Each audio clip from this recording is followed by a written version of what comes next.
Hello and welcome to this week's episode of Seattle to Unknown. I am Mellinda. And I'm Sarah. And we are a attempted travel podcast in the era of pandemic.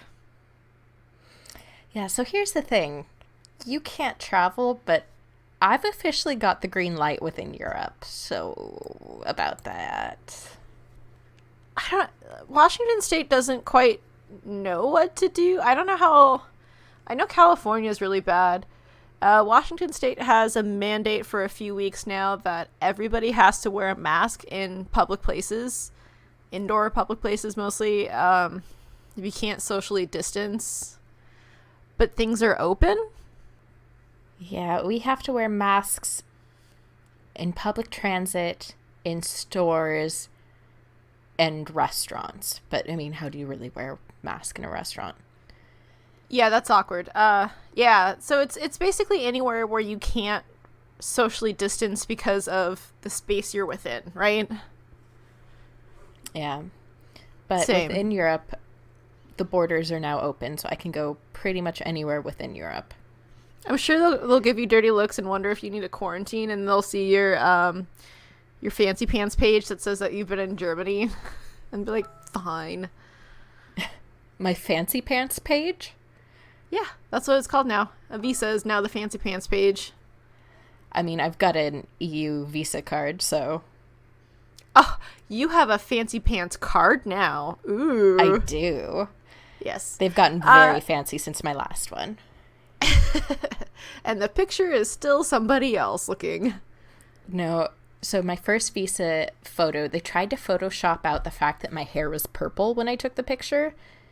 And it didn't really work, and it made me look kind of goth, but I was super exhausted in that photo. Well, and flash forward to 4 years later when I needed a new visa photo. What did I do? I took my visa photo at like 5 a.m., so I'm super exhausted looking, but this time no purple hair. You're just a glutton for punishment with these photos. Like I really am. I'm pretty sure that the majority of anybody anywhere, they have a driver's license or a state ID or some sort of like government ID, and that picture looks horrible. I swear they do it on purpose when they snap that picture. Plus, at least in Germany, you're not allowed to smile in the photo. You're supposed to have a fully neutral face. And as someone with a really bad case of resting bitch face, that is not fair.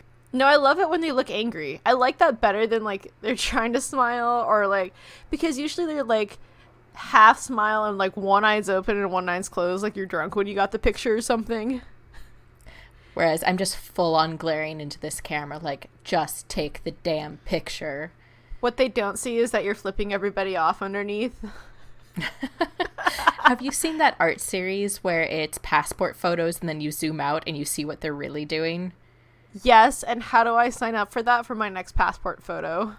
I want to be a part of this. I think you just need to do it at home. I don't have a white wall. It has to be a neutral wall. It doesn't have to be white. That's why, like, most driver's license photos, the backdrop is a blue color, which is not neutral, but still acceptable somehow. Yeah, I was going to say, that's not how that works, but yes. But speaking about passports and everything, I think we should probably talk about a little bit of travel news, since there is kind of some... throwing it back to a previous episode we've done about passports and where they can get you in the world and like the value they hold. Guess whose passport has no value? Mine. Well, mine either. Well, I mean, you have your fancy pants card now, so... But no, it's kind of nuts from that episode. You could go pretty much anywhere with a U.S. passport, and now you can literally go nowhere. Yep. That's how fast the tables can turn. Yeah, well, granted, that's just a temporary situation. As long as you guys start wearing masks, oh, yeah, you'll get in places again eventually. There's always going to be an ebb and flow to, like, your passport's value for travel. But I think it's something important that, like, we should talk about, that, you know, just because you can go anywhere for this moment doesn't mean it can't be changed because of something going on in the world. Mm-hmm. So if you get a passport, please use it while you can. Don't take it for granted. Appreciate those travel moments and the fact that you are allowed to go to different places. Yeah, We'll get there if again. For whatever reason you need to travel internationally at the moment, I highly suggest Googling the IATA COVID page, because it comes up with a world map and it tells you what every country's restrictions are and whether or not you'll be able to get in with the passport you have. Which, some of it is, like, you might be able to get in, but you have to quarantine there for 14 days before you can be out and about. But depending on where you're from, you don't have that kind of vacation time or time away from work like that to be able to quarantine there for 14 days, go do what you need to do, and come back and probably have to quarantine for 14 days. Yeah, and spoiler alert, if you are from the US, you can travel pretty much nowhere right now unless you have other conditions, like you are a permanent resident of the place you're going to, or if you're an American abroad, you can come back if you can find a flight. But it's very, very strict at the moment. And as it should be. I don't know. I don't really like the idea of being on a long flight on a completely full plane right now. Yeah. That doesn't appeal to me. And I know a lot of airlines are advertising that they're flying their planes at half capacity, but when push comes to shove, they might not actually do that. For instance, one of the Sounders tweeted recently that his wife and his young child were flying home to be with their family because he's currently in the MLS bubble in Florida and, not wanting to be a single parent until that tournament's over makes sense. And Alaska Airlines advertised that they were flying all of their planes at half capacity, but they didn't end up doing that. They ended up filling their plane 100% full, and so nobody at all had any modicum of social distance. So, yeah, like, just because they're saying they will do half capacity for social distancing purposes doesn't mean that they're actually doing it. So just bear that in mind. Yeah. It actually sounds like a lot of domestic flights in the U.S. are no longer skipping selling the middle seat, and that they're trying to have full flights now. And it's like, whoa. We're not there yet. We're really not. We're not there. And then people are finally, aware of, people's personal bubbles and not to get too close to them. Finally. It only took a pandemic. But honestly, if airlines wanted to change where they kept their pricing about the same before we had the pandemic, but it gave you more space, I would be okay with paying that price. Well, that's the thing, is if they did social distancing, they're going to jack those prices up a great deal. Which is shitty. Versus, you probably get a cheaper flight price, but you're going to be sardines again. Nope. Yeah. Nope, airlines, nope. Yeah, no thank you. And I think that's the interesting thing about this whole situation, that it completely reframes travel and how you view it. Are we ever going to feel super comfortable being crammed in a plane again? Probably not. Airlines are going to have to rethink things. I'm sorry. Who felt super comfortable being crammed on a plane to begin with? Well, comfortable isn't quite the right word, but, willing to do it. Are we going to be in a position where we think, okay, fine. I don't know that I will. They're going to have to rethink it. I don't know if anybody will be. It's just, airplanes are gross to begin with, let's be honest.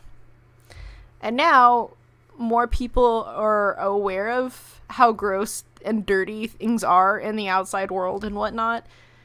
So, I think with that mindset, if you want to have people traveling when it's okay, we're in a better place to travel more, airlines need to reevaluate how they do their flights and how many people they put on there and spacing. Yeah, and actually, I read an article recently where someone had mapped out a design for a theoretical new layout of a plane where it's double-decker seating. So what?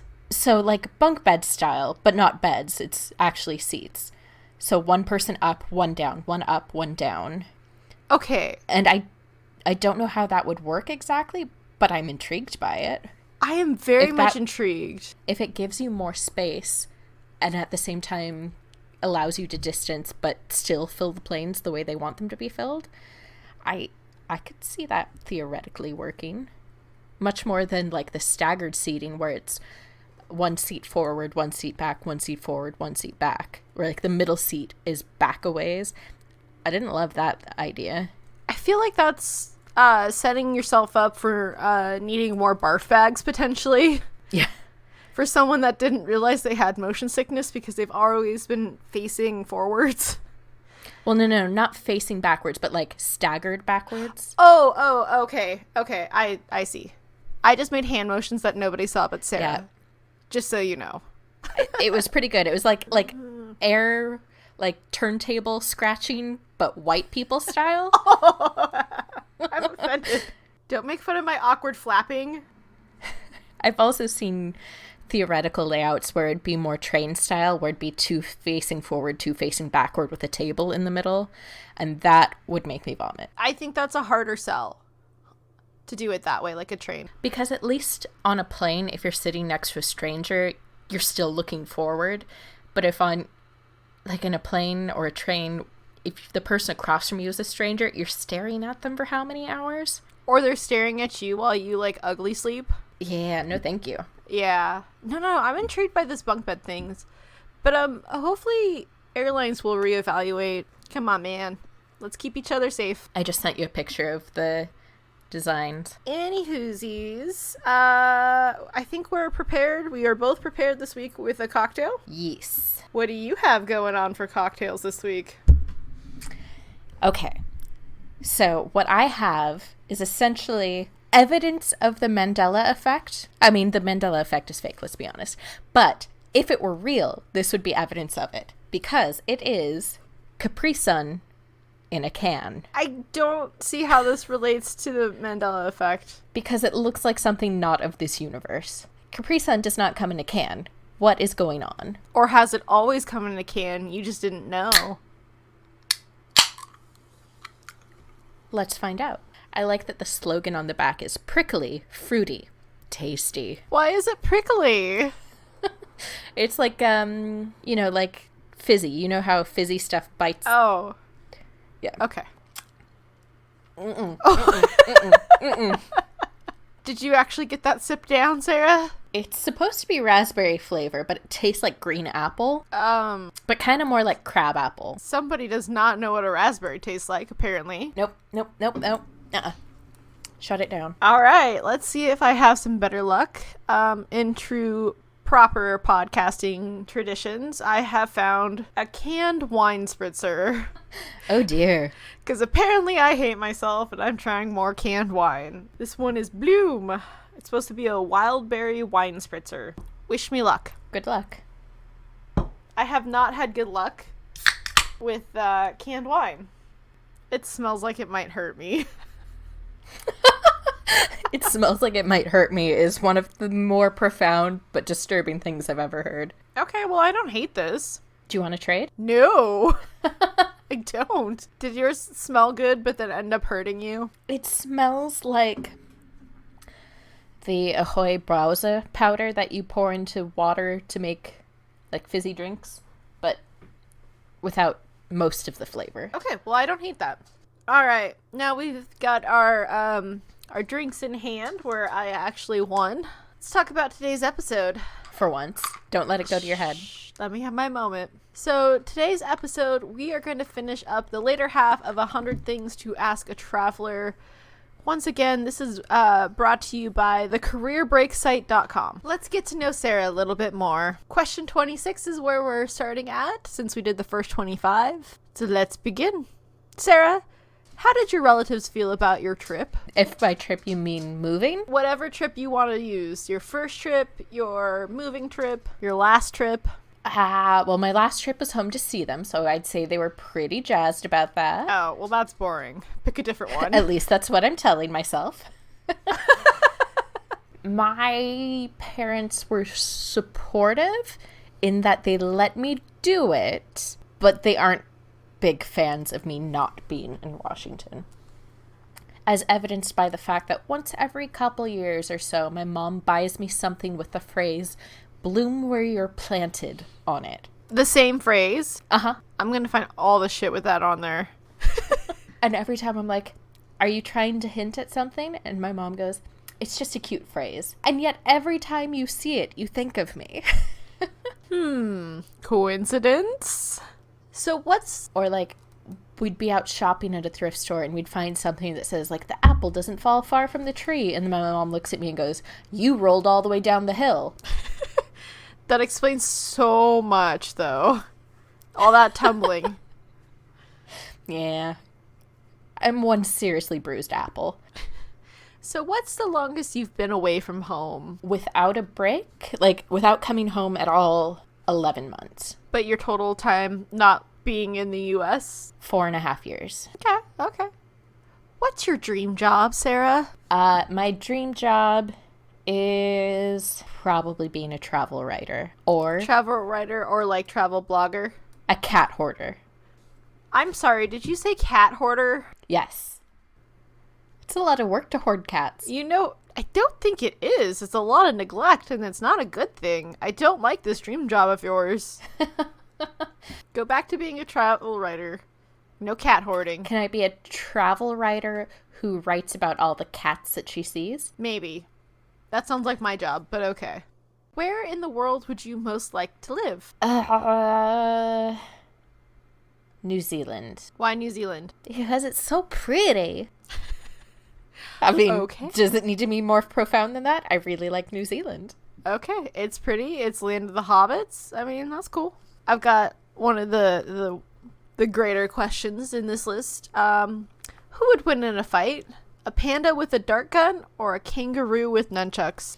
Kangaroo with nunchucks. Have you seen pandas? They are not motivated to move. They are not going to go fast, even with a dart gun. It's like, you want me to reload this thing? 5 minutes later, they finally got the dart in the barrel. And they're like, okay, I need a nap now, and then I'll shoot the kangaroo. Exactly. How many countries have you visited? Off the top of my head, I'd say between 20 and 30. Somewhere in there. Lies, it's 5. It's 5.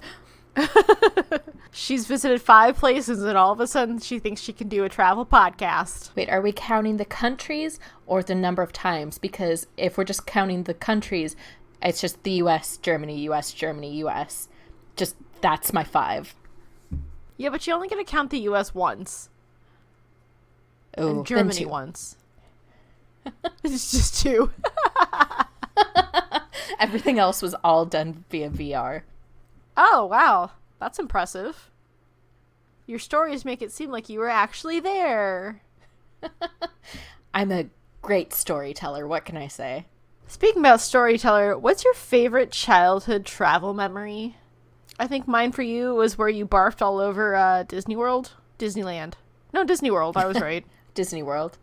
Yeah. I really don't remember very much about my first trip to Germany, other than the fact that I was in the throes of like tantrums nearly every single day, because I learned really quickly that they will calm you down by giving you Kinder eggs.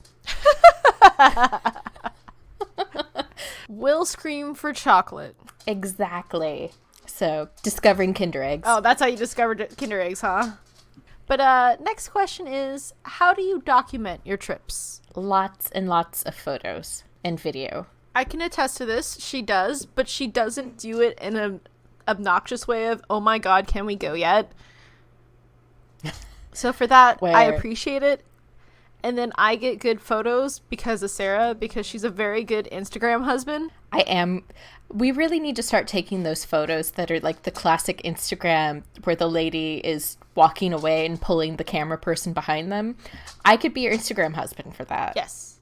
I mean, like, best Instagram husband, 0 effort on my part, magical picture from her. It's great. I love it. And then I'm not so nice, and I usually end up getting pictures of Sarah making derp faces. Yeah, I noticed. I guess you're the Instagram wife, and I'm the Instagram husband that's taking all the bad photos. So how about that sea? On it, in it, or stay on dry land? Dry land.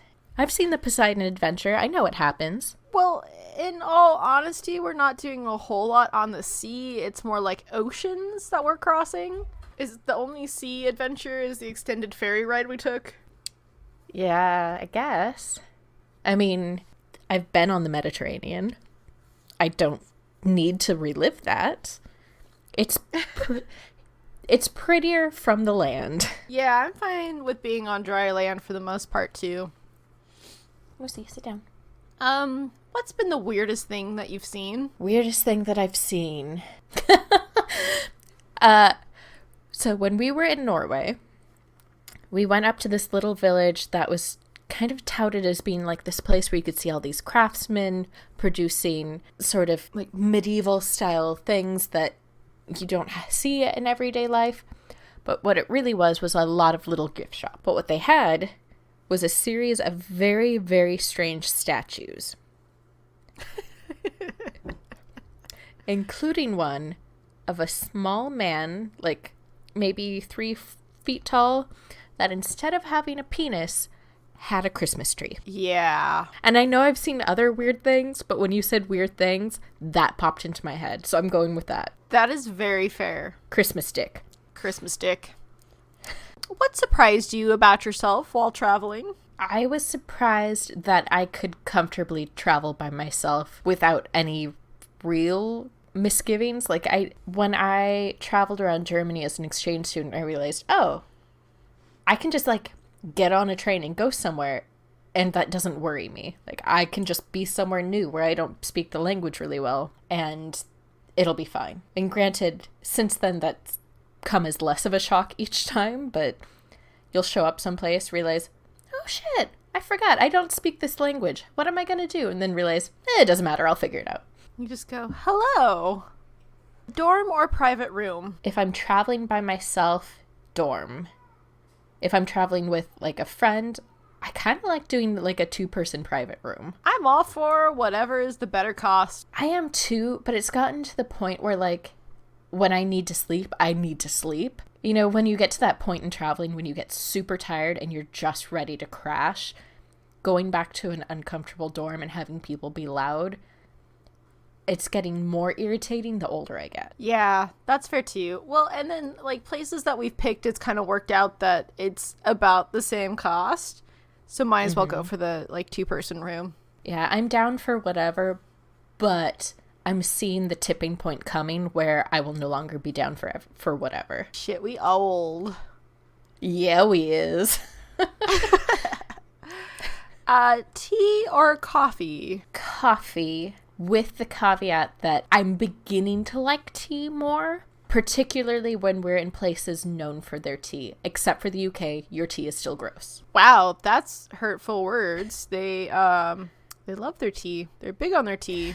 They were so offended when we dumped it in the Boston Harbor. Yeah, but I mean, maybe we did it because it just wasn't very good tea. You're like, look, listen, this is garbage. I like both. Right now, especially since it's summer, cold brew has been my jam. I love cold brew. There's so much caffeine and like a small amount of cold brew that you kind of have to watch it. Otherwise, you might feel like your heart will stop. And I think that's the other thing is that I love cold brew and I can down a whole thing of cold brew, no problem. So when I go to tea, I'm like, I mean, I'd need like 18 glasses of this to get the fix that I need.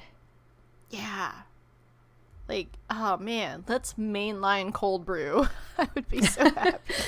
Like, I can go. So good. So dangerous.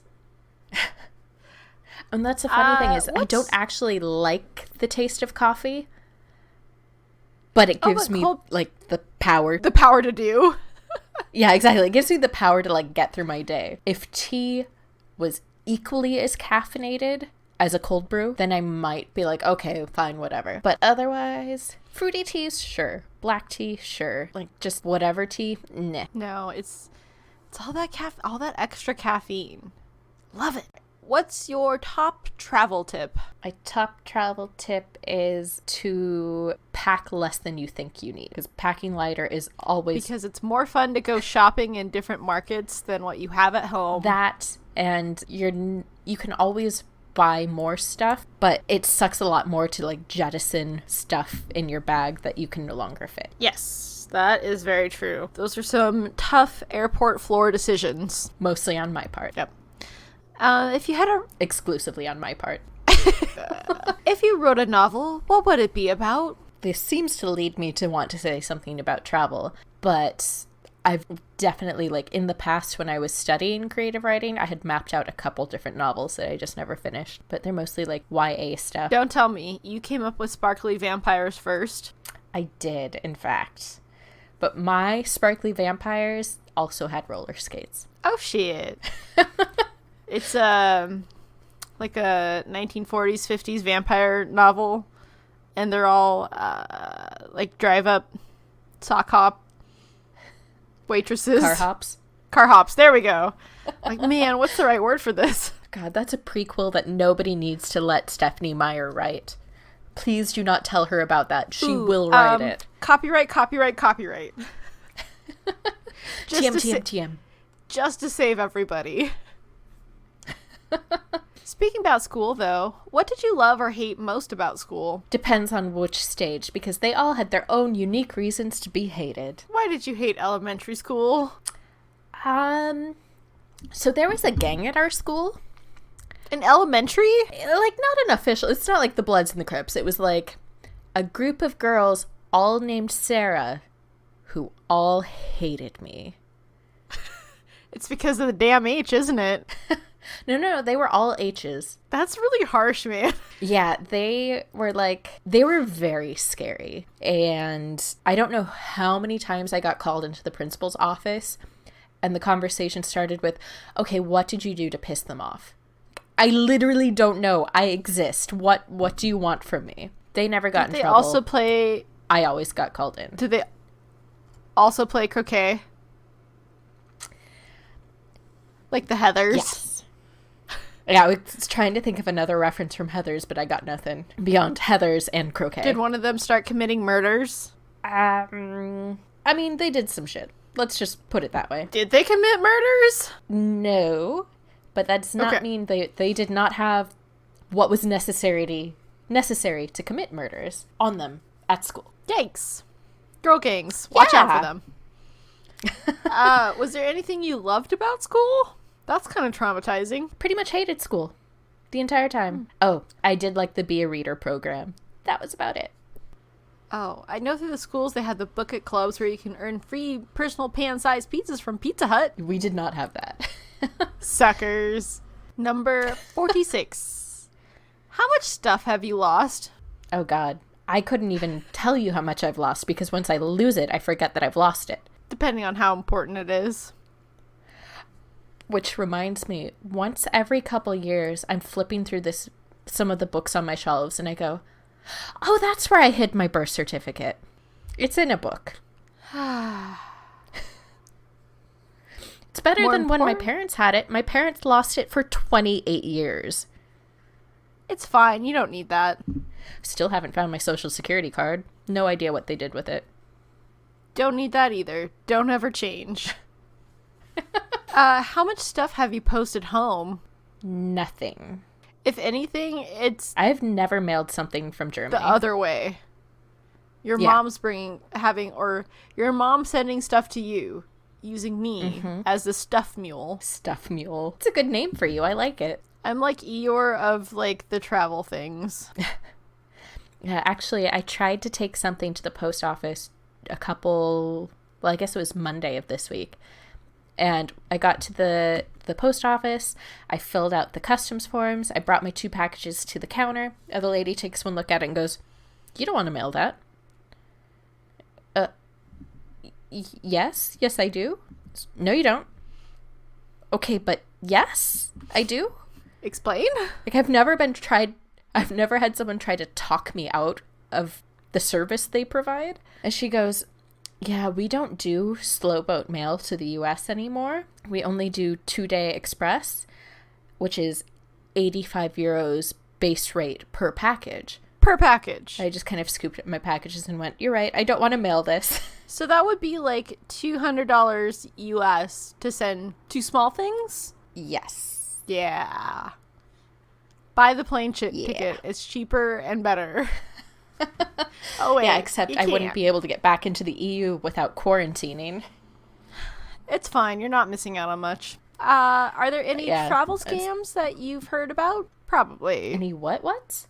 Travel scams. Oh, yeah. I mean, there's like people selling fake tickets for sites. There's people trying to get you to get off the bus at this location so you can take their minibus up to the Great Wall. Hey! I mean, there's all kinds of things that try to take advantage of tourists. When someone on the street shoves something in your hand and then tells you you have to pay for it. All of that. Ooh, speaking about tourists, do you call yourself a traveler or a tourist? I think the differentiation between the two is bullshit. Agreed. I will be both as I please, and I will not be ashamed about being considered a tourist. Yeah. Someone who says, I'm not a tourist, I'm a traveler, is elitist and an asshole, and not the type of person you want to have as a friend. I'll be a tourist in my own backyard. I don't care. Yeah, I mean, if you are looking at things that are not local to you, hello, greetings, you are a tourist. It doesn't matter what critical eye you think you apply to viewing these things. You're a tourist, so shush. And it's all gatekeeping. I hate it, so don't do that. She has strong feels about this. I do. Here's another one. Do you call yourself a traveler or a backpacker? Traveler. Because this back is too beat the hell up to be a backpacker. That's fine. I don't have a problem with either. Yeah, I mean, that's just your mode of travel. If you carry a backpack, hello, you are a backpacker. Who cares? Like, semantics, whatever. It doesn't matter. It doesn't make you better than the other. No. It shouldn't be the point of traveling. What would you like to be famous for? Winning the lottery so that I can travel. Make it happen, universe. It's like The Secret. You gotta put it out into the universe for them to deliver it. Oh. Do you have like is it a lifestyle board? What is it? Like a vision board? A vision board based on The Secret? Yeah, but unfortunately, it's all just pictures of cats. What TV do you miss? I don't think I miss TV because the entirety of television exists on the internet. But do you know what I miss? Those like telenovelas we were watching in Beijing and we didn't know what was being said, so we were making up the dialogue. Oh, that was so good. You're welcome. I'm very good at those sort of things. Like my fake tour of London. Yeah, I think at least once per trip, you have to watch the local TV and just see if you can figure out what's going on. Whether or not you speak the language, you just watch it and you figure it out. But don't pick a news station. Pick like an actual like soap opera or something. It's more entertaining that way. And what was the show we were watching on the ship in Finland? It was like British celebrities going on 3 dates with like random dudes. Oh, yeah. That was so good. It was so dumb. Yeah, it was pretty funny. I love it so much. Oh, but on the topic of TV that we were missing, so Hamilton came out a couple weeks ago. That'll date this episode a little bit, but whatever, on Disney Plus. So I signed up for Disney Plus just to watch it. And then I got to thinking, you know what might be on Disney Plus that I would really like to watch? So Weird. What's that? So I've been mainlining So Weird for the past couple weeks. Oh, that's the TV show name. Okay. Mm-hmm. I have no idea what that is. So Weird was like the Disney take on the success of X-Files. So it's like, God, what's her real name? Mackenzie Phillips? I think that's her real name. But she plays a touring musician with a daughter and a son. And the daughter is super into the paranormal. She has her own So Weird website, which is actually kind of funny because, like, in one episode, she pulls up her website and uses her own website as if it's a search engine. Yes. Like, that's not how the internet works. But yes, in the late 90s, we thought it might be. Everything is Google. But yeah, so it's her brother, and Eric Von Detten examining the paranormal, but in a Disney-friendly way, and it's so cute. And I remember being super scared of that show when I was little, and now I watch it and go, oh, Sarah, you were kind of a chicken. I say that to you once a day. Oh, I know. I really didn't right. think you needed to schedule that daily reminder, but here we are. It's true. Moving on. Train or bus? Train in most situations, bus if it's like a nice bus. Like, I'm not going to do Greyhound, but I'll do like the European like Flixbus or whatever it's called. Fair. Fan or air conditioning? Air conditioning. Yeah. There's only so much a fan can do. Yeah. Who would win in a fight? A Buddhist or a Quaker? I have literally no idea. I have no preconceived notion about either of their fighting skills, but I think they're both pacifists, so it would probably end in a draw. I would assume maybe a Quaker over a Buddhist. But Quakers are like anti-war. They do not. Yeah. Quaker is one of the few religions where you get a pass on the draft because it's against your religion to fight. See, and that's just, I guess it would be a hugging fight. Yeah, I was going to say, it's just going to end in a handshake and they're going to walk away. I think the Quaker will win because they'll just squeeze you extra tight. So you feel safe. Not in a smothering way. And then they send you away with a nice warm bowl of oats. If you won the lottery, what would you spend the money on? Travel and cats. Accurate. Disney or the real world? Not like the TV show. I was going to say, like, are those two things at war with each other? Oh, I'm sorry. It says Disney World. Disney World or the real world. There we go. Currently, real world. You could not pay me to go into a theme park right now. What if you're the only one there? Just you and the animatronics. Oh, God, no. That sounds like an episode of So Weird. Or Scooby-Doo. And it full circles that quickly. Oh, speaking of Disney, have you seen the video that they made, like, welcoming people back into the parks? No. It's all of the employees in masks, except for, like, the characters. The princesses don't have masks on. It's like, welcome to Disney World. Welcome back. Welcome back. Well, someone re-edited it. Because everyone's wearing a mask, you can't see the mouths. Therefore, you can put any dialogue you want into it. Yes! So they re-edited it as a horror film. And it's like a person waving at you. And then you hear, please rescue me. Please help me out. Don't come in. Stay away. Go away. It's really funny. Yes. Also, the video that they posted is all kind of at like an upward angle. So you can see like employees or cast members in balconies and cast members like on walkways up above. And someone retweeted it with the caption, nice of them to post this video from the point of view of you in a stretcher leaving the park. Ooh. Damn. People got feels. Yeah. Yeah, no, theme parks probably shouldn't be open right now. Mm-mm. Yeah. No, thank you. Sarah, what would you do if you didn't have to work and there was no pandemic? It's like, oh, we need that additional caveat. I added on the pandemic part. They didn't know when they made the system, sure.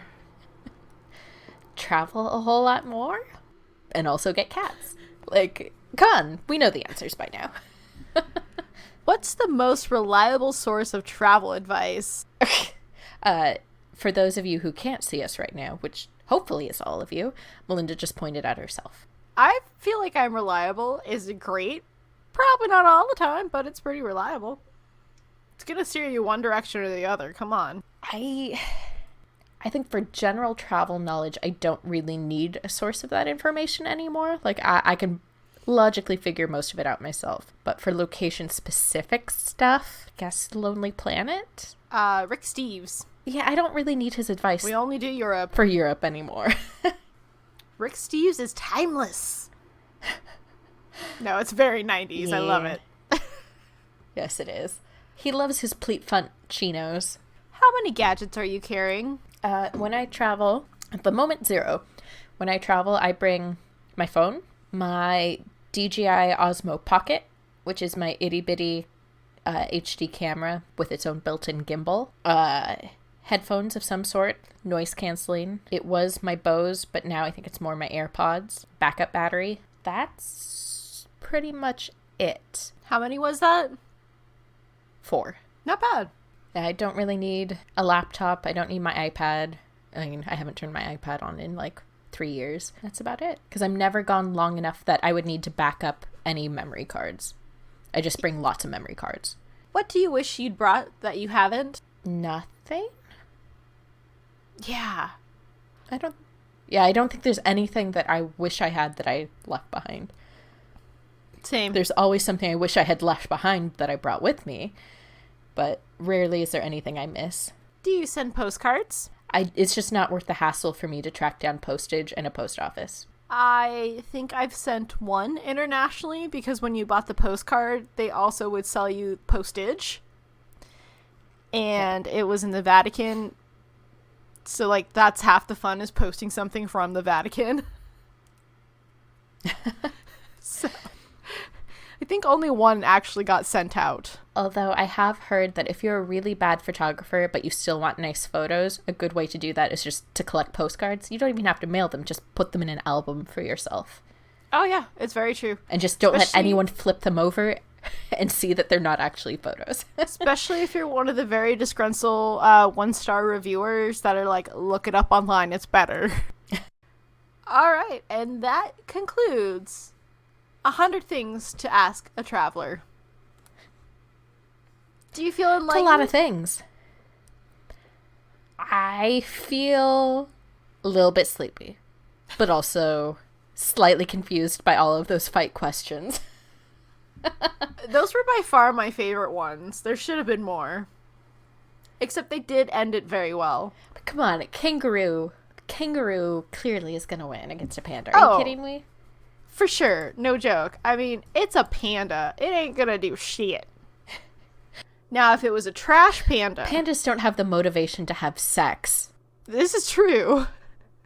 If it was a trash panda, on the other hand, that trash panda would win.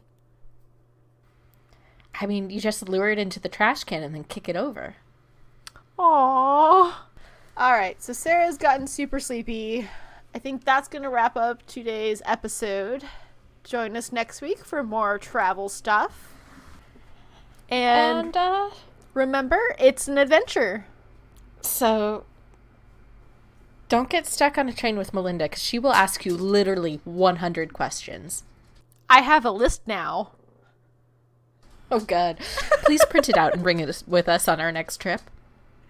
I challenge you, on our next trip, find a way to work each of those 100 questions into a conversation with strangers. God, how do you do that? Not all with the same person. Just over the span of a trip. Yeah, but like you just sit down in a restaurant and you ask your waiter, so who in your friends and family group has a birthday next? That's weird. Which one of us would win in a fight? That could be fun though. If you pick the right place, that could be a fun question to ask somebody. I could just see you walking up to an alpaca in Peru and being like, hey, alpaca, which one of us would win in a fight? And then it spits on you and we know our answer. And then I have to smack it away all soap opera-ish or splash my drink on it. I don't want to hurt it. Anyways, it's an adventure. So, yeah. I got nothing. These questions have left me a little concerned. I feel like that also sums up the travel year. Yeah. Travel. That's a thing. Yep. Remember that as we talk about it more next week. Till then. See you then. Okay, bye! Bye! Hi, everybody. Thank you for listening to another episode of Seattle to Unknown. If you enjoyed this episode, please subscribe and leave a rating on whatever platform you are listening to us on. If you're interested in following us, look us up on Twitter, Instagram, and Pinterest. We're on all 3 platforms as @C2Unknown. That's SEATO Unknown. Or you can jump right onto our website, www.c2unknown.com. I'm on Twitter and Instagram as @SAR_S, and Mellinda is on both as @HooliganMonster. If you have any travel stories or tips you want to share with us, please reach out to us at our email, which is c2unknown@gmail.com. Thank you, and we hope to see you back here next week. Bye!